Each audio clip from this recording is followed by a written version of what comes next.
श्री कृष्ण अभिमन्यु को क्यों मरना चाहते थे?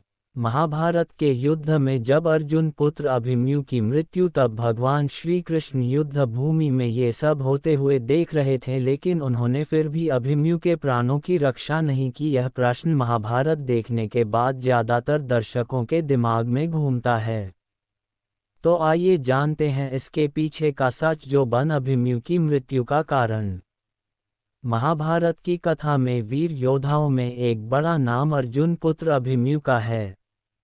अभिमन्यु ने जन्म लेने से पहले ही चक्रव्यूह में प्रवेश करने का ज्ञान प्राप्त कर लिया था, लेकिन बाहर आने का मार्ग न जानने के कारण उसकी मृत्यु हो गई।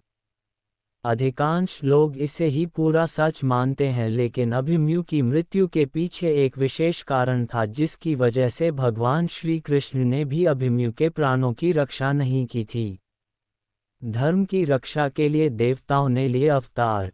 महाभारत को वैसे तो धर्म युद्ध कहा जाता है, और धर्म की रक्षा के लिए भगवान विष्णु हर युग में अवतार लेते हैं एवं उनकी सहायता के लिए दूसरे देवतागण भी विभिन्न स्थानों पर जन्म लेते हैं। द्वापर युग में जब भगवान विष्णु ने भगवान श्री कृष्ण का अवतार लिया, तब ब्रह्मा जी के आदेश से देवताओं ने भी विभिन्न जगह जन्म लिया, ताकि धर्म स्थापना में वह भगवान श्री कृष्ण के सहायक बन सके। अभिमन्यु थे इस देवता का रूप। अभिमन्यु महाभारत कथा के वीर योद्धाओं में से एक थे। अभिमन्यु हर व्यक्ति के लिए एक प्रेरणा है। इस योद्धा ने महाभारत के युद्ध में अकेले एक पूरे दिन उन सभी योद्धाओं को रोक कर रखा था, जो अकेले कई सेना के बराबर थे। और यही कारण है कि युद्ध पर लड़ते लड़ते वीरगति को प्राप्त हो गए। भगवान कृष्ण ये सब खड़े होकर देखते रहे। लेकिन आपको बता दें कि यह सब एक उद्देश्य को पूरा करने के लिए किया गया था। जब धर्म की रक्षा के लिए देवताओं ने धरती पर अवतार लिया, तब अभिमन्यु के रूप में चंद्रमा के पुत्र वर्चा ने जन्म लिया था। वर्चा को भेजते समय चंद्रमा ने देवताओं से कहा, मैं अपने प्राणों से प्यारे पुत्र को नहीं दे सकता, परंतु इस काम से पीछे हटना भी उचित नहीं जान पड़ता, इसलिए वर्चा मनुष्य तो बनेगा, परंतु अधिक दिनों तक नहीं रहेगा। भगवान इंद्र के अंश नरावतार होगा, जो भगवान श्री कृष्ण से मित्रता करेगा, अर्थात अर्जुन, मेरा पुत्र अर्जुन का ही पुत्र होगा। चंद्रमा की शर्त पर देवता हुए विवश।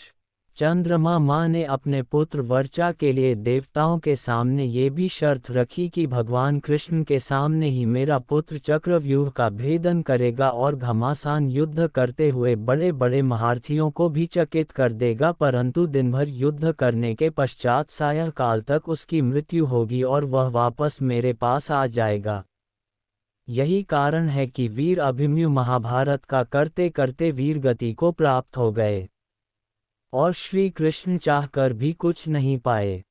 चंद्रमा के इसी शर्त के आगे सभी देवता विवश हो गए, और फिर चंद्रमा के पुत्र वर्चा ने महारथी अभिमन्यु के रूप में जन्म लिया, और फिर वो महाभारत के चक्रव्यूह में अपना पराक्रम दिखाते हुए अल्पायु में वीरगति को प्राप्त हुए। इस कारण ही श्री कृष्ण ने अभिमन्यु को नहीं बचाया था।